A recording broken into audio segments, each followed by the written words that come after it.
In the early 80s, there were no mobile phones, no World Wide Web, no streaming TV, and hardly anyone had a home computer. This was my first computer, an Olivetti M24, which I bought in 1983. You can see the Olivetti here in my home office, as it was in the mid-1980s. Notice the box of floppy disks, my desk telephone, and my dot matrix printer. This PC, which I still have, is a Compaq 3 portable from 1987. It has a massive 640k of memory, one floppy disk drive, an orange and black screen, and a 10 megabyte hard disk. It cost £2,500, that's about $4,000, which would be about $9,500 at today's prices, or about £7,500. And I still have my box of floppy disks. I was writing for pop music magazines at the time, like these.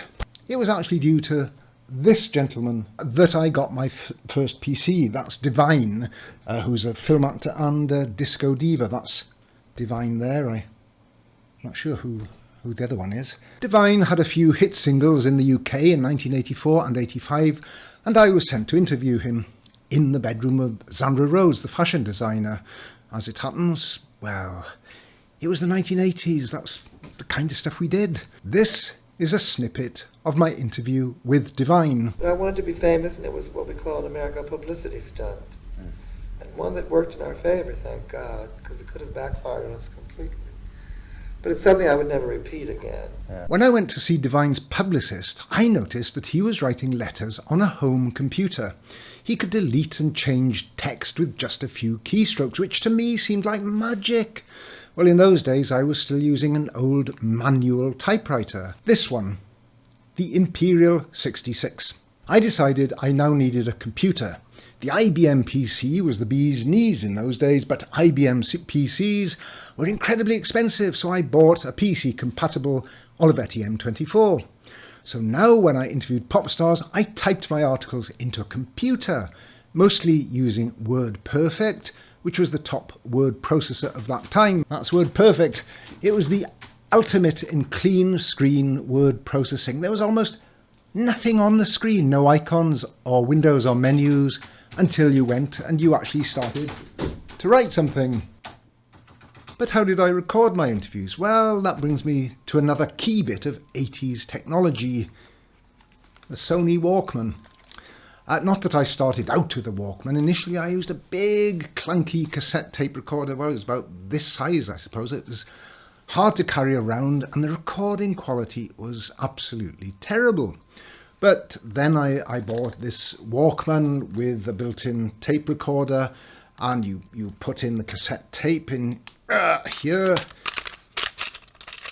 and off you went. I could record either with these two little built-in speakers or with an external microphone. To be honest, the recording quality still wasn't great. This is a short extract from an interview I did with Adam Ant.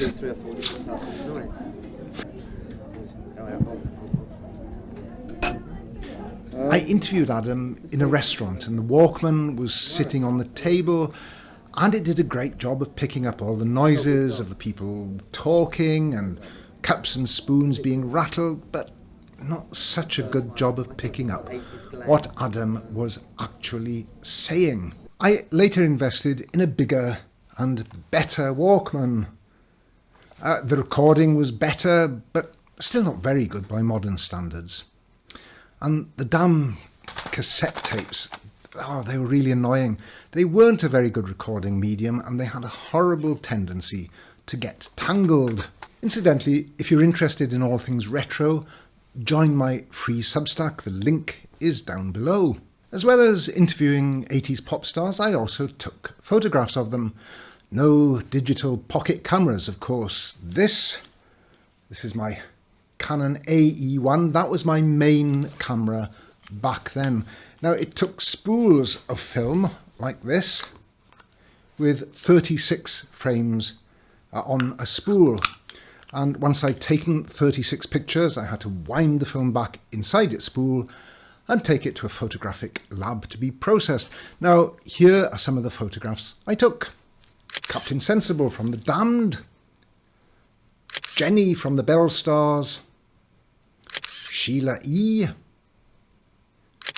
Lloyd Cole.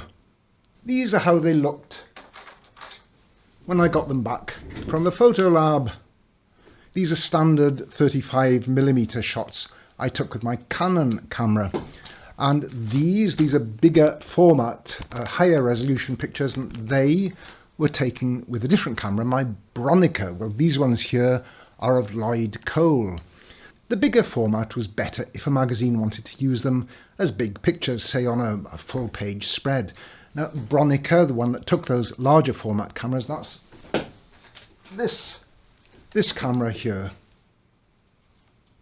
Having bought a computer, it wasn't long before I decided to learn how to program.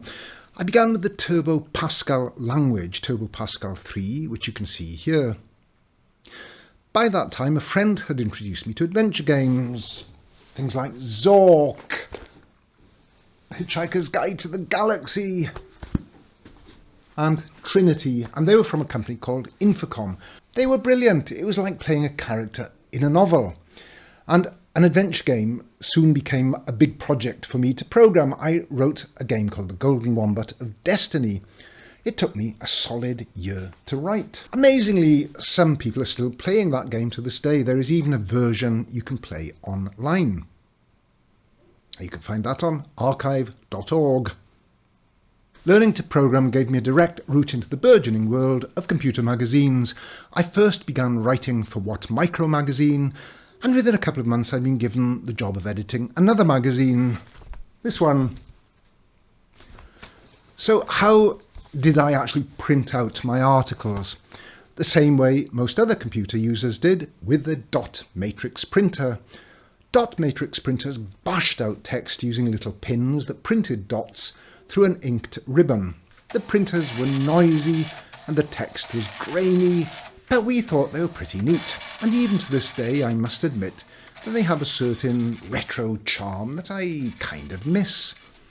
Typically, you fed rolls of paper with perforated edges that were fitted over some sprockets to guide the paper through the printer. Then you tore off the pages you wanted by ripping through the line of perforations as the printer came spooling out.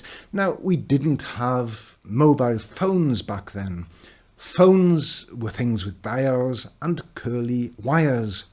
You plugged them into the wall and you definitely did not put them into your pocket. We didn't have the internet either, or anyway, it was kind of available if you were prepared to connect using a dial-up modem.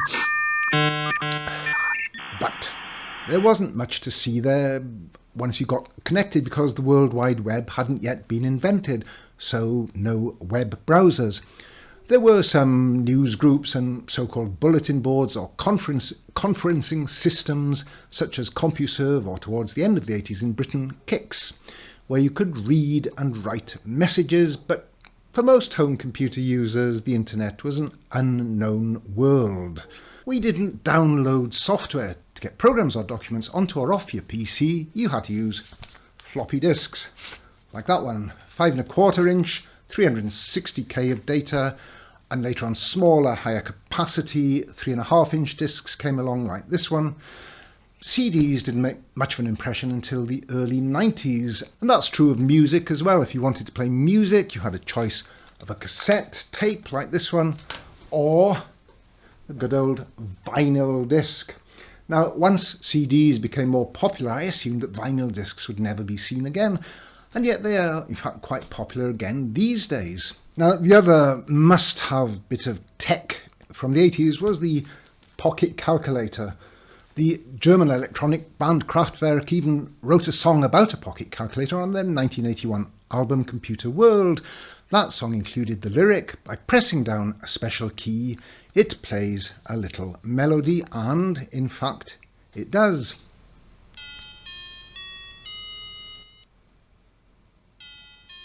This is a calculator I got in 1981. I've never changed the battery, and it just about works to this day, which is actually pretty impressive. So, could I go back to the 80s and live with that tech all over again? I have to say that in most cases I could. I could easily do without my mobile phone, and I could learn to live with a dot matrix printer. Recently, in fact, I tried a week living with 1980s PC software. You can see that in another video, and mostly I got on okay with it. I have to admit that I would miss the internet though, not Facebook or social media. I could do without all that. But I do now expect to be able to find information on just about every subject under the sun really quickly. And without the internet, that just wouldn't be impossible. It wasn't possible in the 1980s. And I'd also miss my digital cameras, and including the one in my mobile phone. Anyway, I hope you've enjoyed this little trip back to the 80s. Be sure to subscribe to my channel, and I'll be back again with more stuff soon.